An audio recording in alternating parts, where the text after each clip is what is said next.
Imagina blockchain como un libro de registros históricos que no se pueden borrar, con la particularidad de que este se puede escribir en el agua, no mentira, mejor en el aire o en el cielo. Pero como eso es muy difícil, vamos a buscar una forma de que todos lo puedan ver, o todos los que lo quieran ver lo puedan ver, sin tener que escribirlo en el cielo. Entonces, estableceremos un canal seguro de comunicaciones entre computadoras, personales e industriales y celulares. Y pondremos a cargo un robot, o mejor dicho, un algoritmo o programa informático, que es una receta de instrucciones que evalúa las situaciones y tiene respuestas para cada situación posible que se presente dentro del programa y su lógica. Ahora bien, el robot es tu aliado. Es la única persona en el sistema en que puedes confiar. Y no confías en él porque sí, sino porque viste que todas las instrucciones y código de programación actúa como tú quieres. Pero me dirán, si cada robot actúa como su dueño quiere, la red actuará de forma caótica. Para eso existe lo que se llama el mecanismo de consenso, que significa que se hace en la red lo que la mayoría de la red acepta como válido. Ahora bien, ya dijimos que nadie puede borrar lo que se encuentra escrito en la blockchain, porque está distribuido entre todos los participantes que quieran guardar una copia o parte de la copia en cualquier parte del registro completo, ya sea al principio, al medio o al final, o como sea que uno quiera. Entonces, se agarra todas las copias conectadas a la red de computadoras y se saca un promedio de cuál es la más almacenada por la mayor cantidad de usuarios, y esa es considerada cierta. Ahora, si nadie puede borrarlo ya escrito ni editarlo, lo único que pueden hacer es actualizar la información y decir, esta información escrita es antigua, la válida es esta. Pero, ¿quién es el encargado de escribir? Todos y a la vez nadie está designado para escribir. Solo puedes escribir mediante el seguimiento fiel del proceso e instrucciones del algoritmo del protocolo de la red y del consenso. Ahora bien, en cualquier libro blockchain existen lo que se llaman usuarios o billeteras, que son los participantes de la red que están bajo un nombre de usuario como en Facebook o dirección de correo electrónico, que en este caso es una cadena alfanumérica y que se llama clave pública. Como el libro es público, se necesita saber quién escribió qué, sin nombres, sino bajo esas cadenas alfanuméricas que son impersonales, al menos que alguien diga, esta cadena alfanumérica o clave pública es mía y verifique haciendo una transacción, pero eso es una mala idea. Entonces, la cantidad de claves públicas que puede tener una misma red es muy grande y el algoritmo es tan bueno que es realmente improbable que, aunque sea sin Internet, se creen dos claves públicas iguales. La clave privada, por otra parte, es un dato que solo puedes saber tú o es recomendable que no lo compartas con nadie, ni siquiera con tu familia y amigos. Esto consiste en cómo tu nombre de usuario es la clave pública y con la privada o contraseña accedes para escribir bajo ese tu mismo usuario en la red para la seguridad y la autenticidad del autor de la escritura hecha en la blockchain.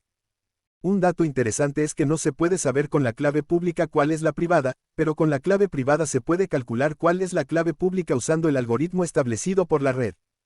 Ahora, lo interesante es que puedes crear una o muchas direcciones en Internet o fuera de Internet offline, pero no figurarán o aparecerán en el blockchain o libro de registros históricos si éste no hizo una transacción como emisor o receptor.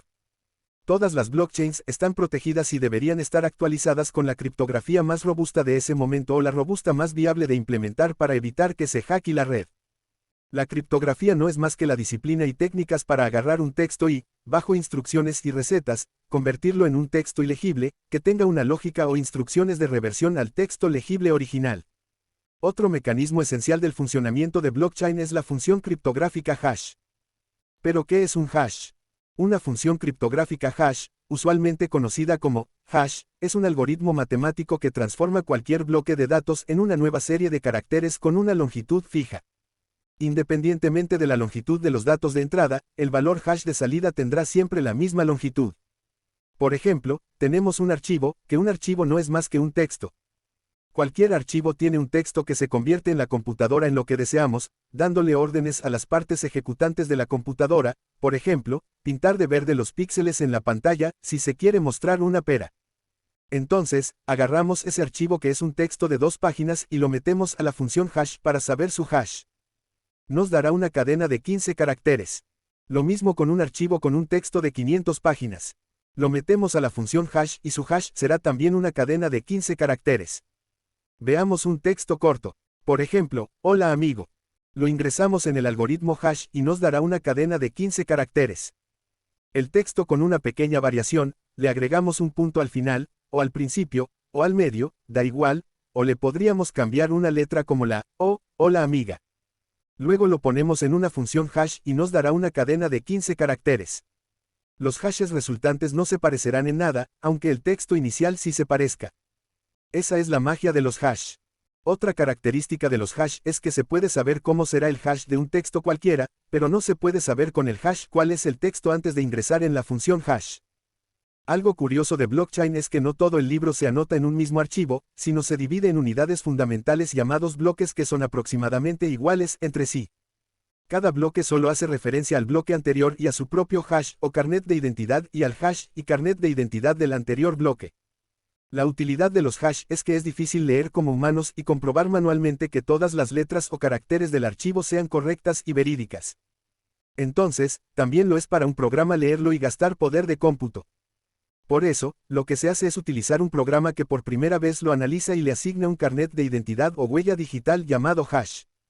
Y ese hash es único para cada archivo o cada bloque, según lo que éste contenga dentro. Si cambiamos un punto, recordemos, o un número cambia completamente. Y así se detecta que se quiso falsificar un bloque.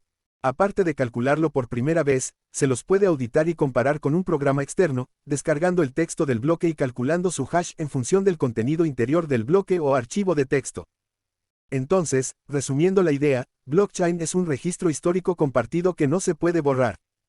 Que si alguien quiere escribir tiene que acomodarse a lo que marca el mecanismo de consenso de la red. Y depende de una armonía y consenso de la red, pero esta funciona sin problemas ya que se basa en incentivos económicos o logísticos. En un principio se podría decir que se puede anotar cualquier texto o información que uno quiera, pero como es tan costoso armar una red de muchas computadoras y coordinarlas entre sí, es preferible anotar información que sea valiosa o genere un rédito anotar. Eso sin contar que si tu blockchain se usa para escribir información irrelevante y que no da rédito escribirla, solo tú y tus computadoras querrán participar, pero los usuarios que no sean tú no lo harán. Ahora se preguntarán, ¿cuál es el requisito mínimo para que pueda yo participar en la red y anotar algo? Entonces, simplemente créate una billetera en un generador online o offline, da igual. Guarda bien las claves que te dé el generador en un papel o en un pendrive, que no tengan conexión a internet y que estén ocultos en un lugar seguro de tu casa. Y ahora me dirán, pero para participar de la red necesito el programa y tener una copia del libro como mínimo. No, eso es falso. Solo necesitas conectarte a la red, porque ellos ya tienen el libro en la mayoría de las computadoras de la red, distribuidas por todo el mundo. Y una copia más o una copia menos no hará la diferencia. Lo mínimo que necesitas es tu wallet, crearla o tener bien anotadas tus claves, ya que si anotaste algo anteriormente o guardaste algo, que tienes la posibilidad de modificar.